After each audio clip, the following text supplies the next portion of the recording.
सुनील कुमार वर्मा, कलाध्यापक, जवाहर नवोदय विद्यालय, यमुनानगर, हरियाणा से आपका हार्दिक स्वागत करता हूँ। आज हम लोग अपने नए वीडियो के साथ राजस्थानी कला के अंतर्गत बीकानेर शैली के सबसे प्रमुख चित्र कृष्ण झूले पर के बारे में पढ़ेंगे।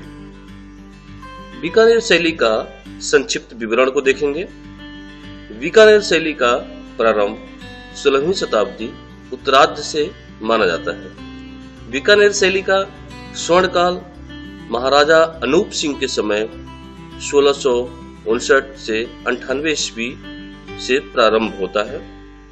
अनूप सिंह के काल में जो चित्र तैयार हुए उनमें विशुद्ध बीकानेरी शैली का दर्शन होता है। महाराजा अनूप सिंह वीर होने के साथ साथ विद्वान व संगीत भी थे, संगीत में रुचि लेने वाले भी थे। इनके आश्रय में रहकर तत्कालीन चित्रकारों ने एक मौलिक किंतु स्थानीय परिमार्जित चित्र शैली को जन्म दिया।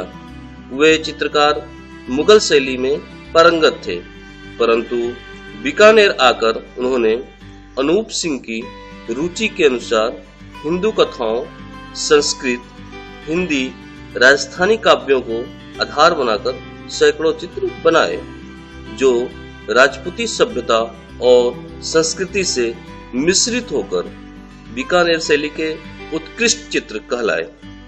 महाराजा अनूप सिंह के समय में यह विकास विशेष दर्शनीय है। उनके दरबारी कलाकार नूरुद्दीन का इस दृष्टि से योगदान महत्वपूर्ण है। अनूप सिंह के युग में बीकानेर शैली को चरमो उत्कर्ष पर पहुंचा दिया, जिसके सचित्र ग्रंथ तथा लघु चित्र राष्ट्रीय संग्रहालय नई दिल्ली, बड़ौदा संग्रहालय तथा महाराजा बीकानेर कर्ण सिंह के निजी संग्रह में आज भी उपलब्ध है।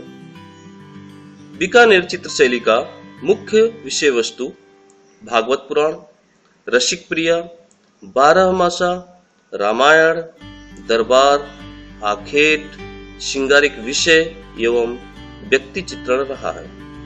बीकानेर शैली में ऊंट एवं घोड़े की प्रमुख चित्रकारी है। इस शैली में आकाश को सुनहले छल्लों से युक्त दिखाया गया है। छोटे कद के पेड़ों के समूहों की पंक्ति चित्रित कर दूर पृष्ठभूमि का आभास कराते हैं। अब हम लोग चित्र संबंधित महत्वपूर्ण तथ्यों को देखेंगे, जो कि बहुत ही महत्वपूर्ण है।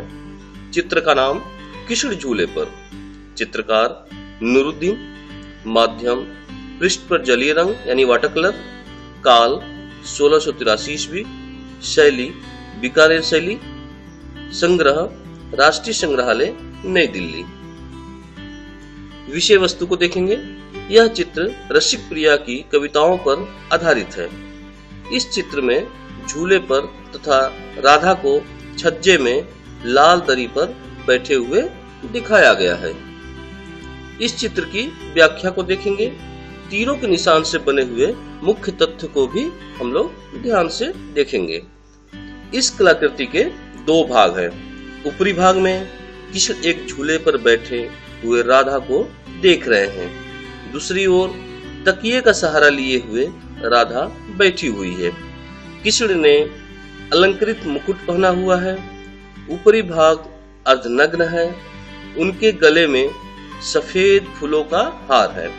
उनके कंधे से दुपट्टा लटक रहा है तथा नारंगी रंग की धोती पहनी है। उनके नीले स्वरूप को खूबसूरती से दिखाया गया है। राधा परंपरागत अलंकृत घाघरा चोली पहने हुए हैं तथा दोनों एक दूसरे को देख रहे हैं। राधा का शरीर एक पारदर्शी दुपट्टे से ढका हुआ है। राधा और कृष्ण दोनों को आधार प्रदान करने के लिए पीछे की तरफ तकिया लगाया गया है।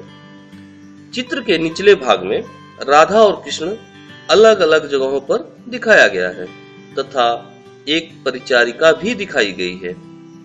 दोनों लाल दरी पर बैठे हुए हैं तथा पीछे तकिया का आधार दिया हुआ है।